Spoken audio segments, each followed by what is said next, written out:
What it is, it's your boy Dutch the Damon, and you now watching Damon Time with Dutch. On today's episode of Prison Stories Uncut, man, we down Jessup in that pre-release unit with it. JPRU to be exact. Now, this situation took place over 20 some odd years ago. They had me down there trapped in that pre-release unit. But before I get off in the storytelling mode, we're gonna go ahead and run the shout-outs down, man. First up, we got the brother Junior. Sent that cash app, bless the channel, man. Showed your boy big love. I got you, Junior. I ain't gonna let you down. Next up on the list, we got the brother Carl Edwards. Brother went on ahead and looked out, supported the channel, man. Appreciate you, brother. Brother ain't had to send his hard-earned money in, so I definitely appreciate you. Next up on the list, we got the brother Babyface. Appreciate you, brother. Definitely not gonna let you down. I'm gonna keep bringing the heat every day. Just stay on the lookout. Now that we got that out the way, let's get it.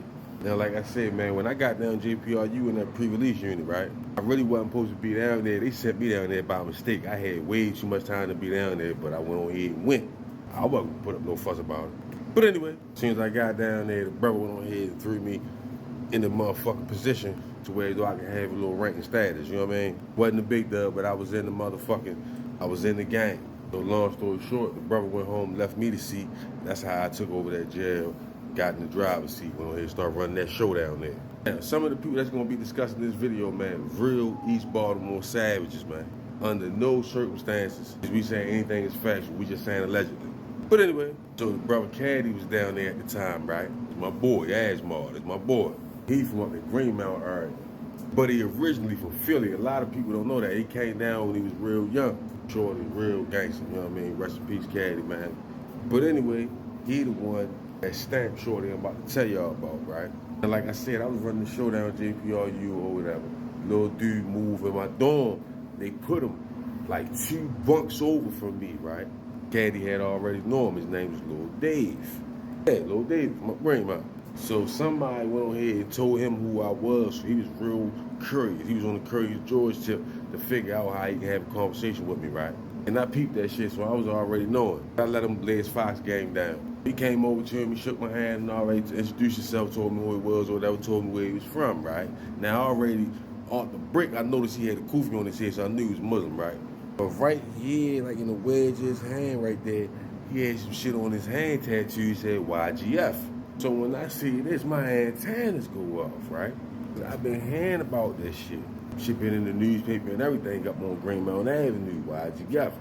That stands for the Young Gorilla family. Now, this is something that started up there on Greenmount Avenue. That ain't got nothing to do with the Good Brothers.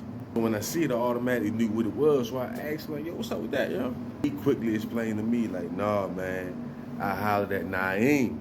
This is a good brother from up on Greenmount, real certified good brother, rest in peace to him. He was like, basically, we started that because the red team was starting to grow up and down Greenmount Avenue, so he figured, like, man, the only thing they really respect is the Good Brothers. So he said, instead of taking the whole name, we go ahead and put the Y in, and we gonna call it the Young Gorilla family, you feel me? And we gonna get them about our hood. Well, that's what that really was about. They didn't agree with the red team being down there. When I hear this, I'm like, all right, but you know that ain't official, right? Like, yeah, we hollered at the brother he told us, man, Naeem told us, like, you know, we can do this out here, but when you go in the joint, it's a whole different ball game. We ain't gonna be able to, you know what I mean, wave that flag in there. So me being the veteran that I am, and I'm seeing the situation, I'm like, hold up, man. Let me holler at one of the big brothers, man, see if we can correct this wrong real quick. These little dudes were some real savages, man. I'm talking about, man, they was getting them dudes up off Greenmount Avenue, man. They was not playing. Newspaper article after newspaper article, work been put in. These little dudes going ham. Long story short, I hollered at the big brother. He went ahead and blessed me, told me go ahead and do it.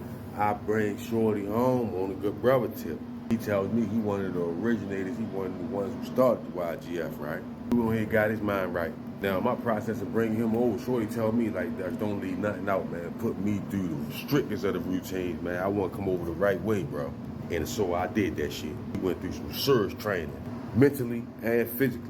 Shorty only problem was he was obsessed with the star caliber fame that Lil Meat and Caddy and them had. Shorty wanted that type of name. And he told me out his own mouth, when he go uptown, he gonna build his reputation up to be like them niggas. Long story short, Shorty went uptown, did exactly what he said he was gonna do, got caught up in an indictment with the brothers. There was multiple homicides. People getting found in dumpsters and shit like that. Now Lil Bro got forever in the day trying to be Lil Meat and Caddy. But anyway, free Lil Dave. Love you, Lil Bro.